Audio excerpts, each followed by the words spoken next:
What if I told you that Lewis Hamilton was right all along, and that Charles Leclerc ended up shocked when he confirmed it for himself? What they discovered in Abu Dhabi not only explains their difficult season, but also exposes a critical flaw that Ferrari hid for months. From the outside, everything seemed normal. The Abu Dhabi Grand Prix had concluded, the championship lights had gone out, and the paddock breathed that strange air of the end of the season, a mixture of relief and nostalgia. In the midst of this relaxed context, Ferrari participated in the traditional post-season tests, supposedly focused on testing the new Pirelli tire compounds for 2026 and collecting data for the evolution of the car. But what happened on those days was not, by any means, a formality. It was a revelation. Beneath the surface of those seemingly routine tests, Ferrari had prepared an experimental car, a SF25 deeply revised in key areas of the chassis and flat bottom, which had been quietly studied by the technical department for weeks. What few knew was that this mule car not only served to collect data on tires, but also to test several theories that had emerged after months of doubts and frustration on the part of its two main drivers, Charles Leclerc and above all Lewis Hamilton. Throughout the season, the seven-time world champion had insistently reported a series of anomalies in the car's behavior. They were not conventional problems or visible failures. These were almost imperceptible sensations. Intermittent vibrations, sudden instability when passing through high-speed corners, loss of rear load with no apparent pattern. The kind of details that, in any other pilot, might have been ignored. But when it came to Hamilton, every word weighed like lead. However, throughout the year, even within Ferrari, these complaints were met with skepticism. He was told to adjust his driving style, that the simulator data did not show anything out of the ordinary, that he should adapt to the car. For a driver like Hamilton, used to feeling every centimeter of the car with surgical precision, these explanations were not enough. And although publicly he remained professional, internally he was convinced that the problem was not him. The situation reached its breaking point in Abu Dhabi. The engineers decided to cross-reference the data from the two main cars with the experimental car's records and, for the first time in months, perform a complete analysis of airflow and structural microvibrations under controlled conditions. What they found was disturbing. There was a physical incongruity between what the sensors showed and what the pilot felt. The discrepancy was real, measurable, and dangerous. That's when everything changed. The discovery not only validated Hamilton's feelings, but also unleashed an internal storm. Because if there was an aerodynamic structural defect in the SF25, it meant that Ferrari had developed and raced a potentially compromised car from day one of the season. And even more serious, that they had ignored it for months, trusting more in numbers than in the experience of their pilots. At that instant, the atmosphere inside the garage became dense. The whispers between engineers became urgent meetings behind closed doors. Lewis's face, according to those who were present, did not show anger, but rather a mixture of resignation and certainty. Finally, I had proof. I could finally show that it was not a question of style or adaptation. It was a real problem. One that called into question all the team's technical work during the season. When Ferrari engineers began to analyze the data obtained in Abu Dhabi with a more critical eye, they realized that something did not add up. There were irregular patterns in downforce distribution that, while not drastic enough to trigger alarms in standard telemetry, did show anomalous variability in pressure sensors and chassis vibration. What seemed at first like a simple oscillation of parameters within the tolerable range began to take shape as a technical warning signal. The key to the problem was under the car. Specifically, in the treatment of the airflow that passes under the flat bottom, a critical area since the implementation of the 2022 technical regulation that reintroduced the ground effect. In the SF25, this flow had to remain laminar to ensure constant downforce, especially at high speed. But the cross-analysis showed something alarming. That flow was interrupted intermittently. It was as if, under certain conditions of chassis compression, a product of lateral and longitudinal load transfers, the ground effect seal broke for fractions of a second. This caused a sudden loss of rear load.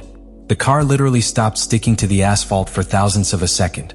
And in Formula 1, thousandths not only define positions, they also define accidents.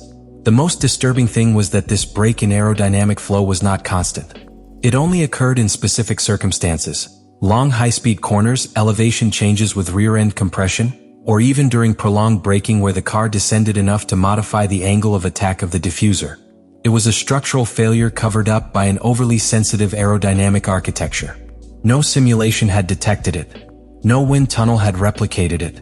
It was a real design flaw, but invisible to most conventional evaluation methods.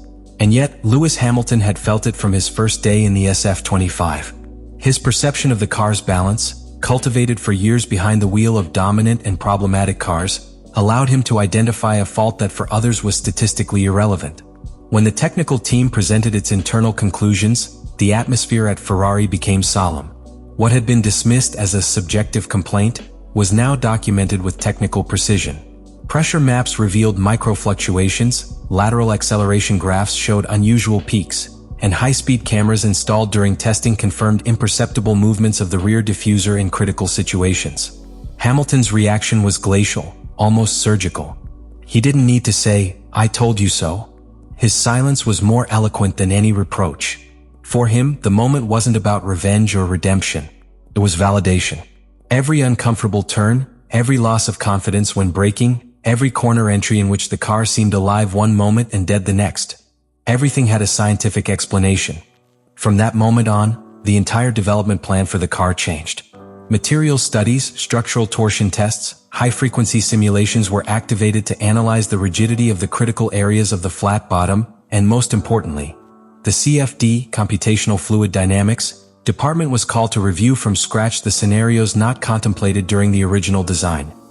Meanwhile, Hamilton, with the calm of someone who knows his job, began working directly with engineers on an alternative version of the SF25. One that, according to what was leaked, could debut at the Imola Grand Prix or even before, with a complete redesign of the subfloor, diffuser, and aerodynamic sealing structures. What seemed like a simple data validation turned into an emergency redesign. And with this, Ferrari faced its biggest challenge, redoing the car without redoing the season. While the engineers finished analyzing the data and the technical department confirmed the existence of the structural failure in the SF25, Charles Leclerc was called to a private meeting in Maranello. The intention was to show you the results of the aerodynamic analysis. What he found there was not only technical validation, but an emotional mirror that reflected months of useless effort, internal doubts and frustrations that until then he had tried to repress. The graphs presented to him showed a direct overlap between the data from Hamilton's car and his own. Leclerc, upon seeing the trajectories recorded by the aerodynamic pressure and lateral acceleration sensors, understood that many of the inconsistencies he had felt on the track had not been the fault of his driving errors or setup failures. The car was broken from its base, and he had been all season long. But the most important thing, and what will set Ferrari's course for the rest of the year, was the change in attitude of its drivers. Hamilton, empowered by the technical validation, took on an even more leading role in the car's development. His voice now had the weight of evidence. Meanwhile, Leclerc, more introspective, began to rethink his own priorities. Conversations with his closest environment point to a driver who no longer wants to carry all the emotional responsibility of the team, but rather demand a structure that responds with the same level of demand that he applies every time he gets into the car. What happened in Abu Dhabi was not just a technical discovery. It was an emotional break, a warning about the limits of trust in the world of Formula One. Ferrari will not only have to correct its car, he will have to regain credibility with his own drivers and demonstrate that he is capable of building not only a fast car, but also a technical structure that lives up to his ambitions. From a development point of view, Ferrari faces a complex dilemma. To correct the detected aerodynamic failure, they must modify a structural area of the car's subfloor that is central to the creation of downforce under the current regulations. This involves redesigning key components such as the diffuser, side sealing, and possibly the positioning of the rear suspension system. These changes cannot be improvised. They require time, advanced simulations, wind tunnel validation, and track testing. But the calendar doesn't wait. Leave me in the comments what you think about all this.